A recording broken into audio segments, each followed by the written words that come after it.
Okay, so I think I finally got what I'm wanting.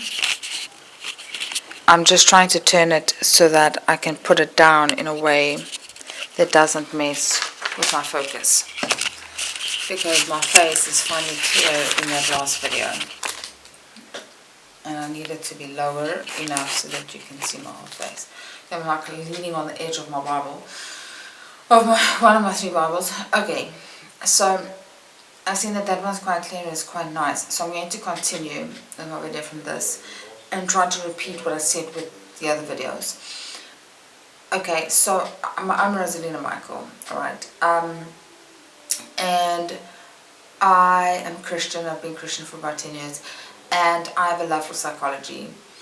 I don't work in it because I only have my honours in psychology, but I do like talking about anxiety because I struggle with it. I do like talking about depression because I have it mildly, but also because I know family and friends who have it, and I want to talk about the impact that it has on my life.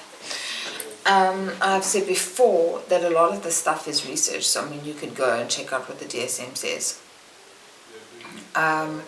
What I was saying in my last video was about the wires in the brain and smashing and breaking. So it's basically what needs to happen now is the medication that a person would take is that it would kind of like the medication would act as a mediator, helping to keep the chemistry in the brain regulated.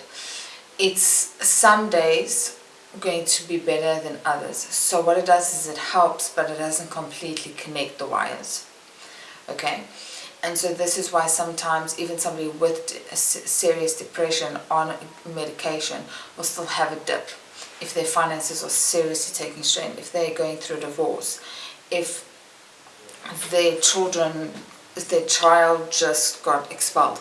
They're still going to have the normal, like a normal person, like the average person would have a sad, deep sadness, maybe guilt, maybe shame over certain situations. They would have that feeling. It will be natural, but it will be less dark. What a psychiatrist would usually do is say, during seasons like that, dear diary, go and see a psychiatrist. Get out your emotions. Getting out the emotions is super necessary. Okay, I know for me, another thing that I wanted to say is, for me personally, I'm an emotional person. I'm actually an empath.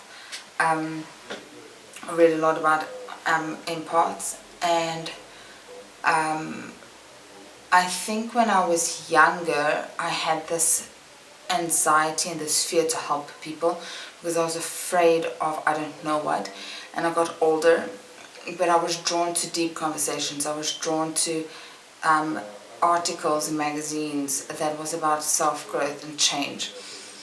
I was drawn to knowing what God said about these things, what makes relationships work, what makes it fail. Basically, I think along the way, the main pattern was you choose the way that you live. And I think psychology definitely helps with that because of it explaining how development happens. Emotional, spiritual, physical, intellectual, so cognitive, how development happens. It gives a good explanation of it.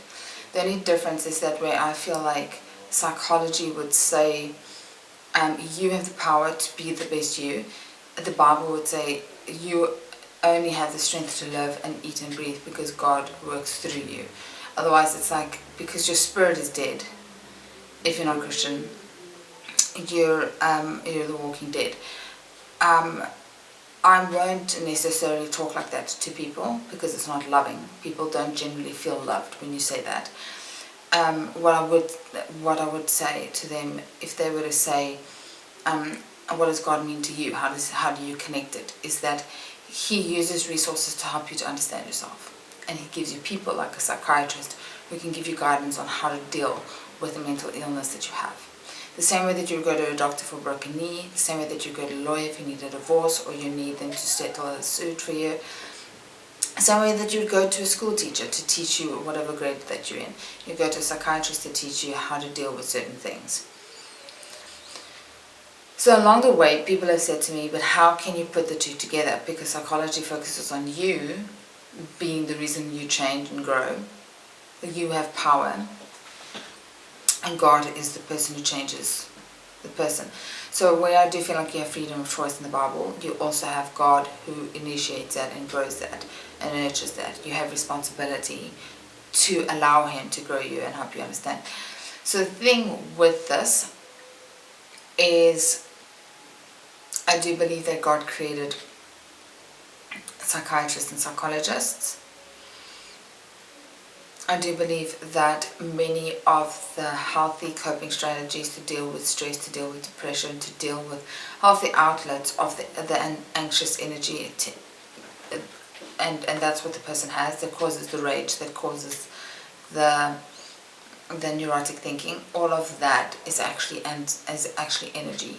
Okay, that's how I understand it. It's the energy. And people deal with that energy to get that rush, to get that euphoria, which is energy, in risky, destructive ways.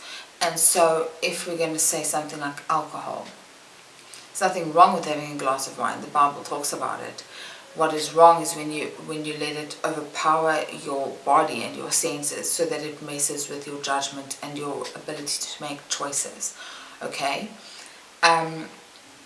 Because it's usually then that people behave in a worldly way and God says behave in a godly way, right? And so sex is also one of the things, but it can also be with things that are unrelated to sin, like smoking. It doesn't say don't smoke. It just says God's temple. Something like some people use tattoos. So tattoos aren't actually considered sinful like at all, New Testament. But the thing is that some people do use the tattoos as a form of like pain relief, because it is sought to get a tattoo. And so then it is an addictive form of dealing with your emotional strain, right? So with that sort of thing, I would say don't get a tattoo. I would say get out whatever's causing you to feel uncomfortable, as in talk about it. Talk about it either with your therapist or with Dear Diary. Get it out and then have a look back a few days later when the feeling is past and read about it and then decide what you're going to do. Get the tattoo not when you're anxious. Get the tattoo not when you're angry. Get the tattoo not when you're depressed. Get the tattoo when you're in regulated, happy mode, because you're actually thinking clearly, this is what I want, this is where I want it. Other than that, because otherwise it's distorted, it's used in a destructive way, the same way that sex is used. Sex is not bad. God created it. Alcohol is not bad. I do think substances, but it does say substances are sinful because of the effects that it has on your body and the way that it the problem is that anything that's going to distort or impair your judgment to make choices that would be godly or ungodly, because that's what life is, a series of choices, right? Drugs affects that ability to do that. And the things that the Bible says, always be self-controlled and sober mind, be ready in and out of season. And so if you're going to be sober-minded and if you're going to be ready in and out of season to explain why you choose to be Christian, then you can never be under the influence of anything else, because now you come across somebody at a party or at a braai where you've got to talk to them about the Bible, and you can't be stoned and mix up the facts about the Bible, or you can't witness and be hypocritical in the moment at the same time. So what God is saying is try your best to not be under the influence of other things if you need to be sober-minded and you need to be self-controlled. Because it is difficult to be drunk and sober-minded at the same time. They're opposites. And so the thing is that the reason why you behave that way is because you love Jesus, okay?